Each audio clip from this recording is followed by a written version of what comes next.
మీ మీద కేసులు పెడతాను దాసరి కవిత గారు చెప్తున్నారు, దానిపైన మీ స్పందన? ఇప్పుడు బా నేను మా కులమే నువ్వు పెట్టినా అమ్మ ఏమో, నేను ఎవరు నా మీద బ్యాడ్గా కామెంట్లు పెట్టి, ఎందుకంటే నేను రోజు లేస్తానే.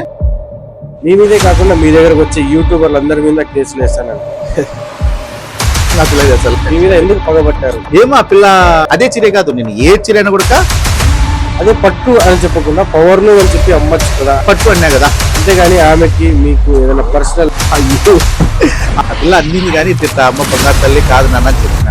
ఆ పాప చేసినా కూడా నేను మనసులో పెట్టి బయటకు చెప్పాను. మీ పైన ఆమె చేస్తున్న యుద్ధానికి ఏదైనా ఆ పాప ఏమన్నా చేయలేదు, ఎందుకంటే మీ వల్ల అంటే చేనేత కార్మికులకి నేను 99 నేను మగ్గమేషన్ ఉన్నాయి కదా, 10 సార్లు కులంలో పుట్టినాను. నేను 2.5 క్లాస్ ఈరోజు ఇట్లా కూర్చున్నానంటే అందులో ఆ పిల్ల ఆ పాప నేనేమన్నా మోసం చేసిందేమో, నేనే చేయాల చెప్పిన ఆ పాప ఫ్యూచర్ లో ఆమెతో మీరు కలిసి అవకాశాలు ఉంటాయి. ఏంటి ఉండదు, వస్తుంది ధర్మారం అక్కడ ఆడిపోతుంది, ధర్మారం పోనా చెప్పేంటవా ఆ కొట్లాంటి ధర్మారం చాలా విసిగి వచ్చేసింది అనమాట. అందుకు నా పైన 100 మంది అది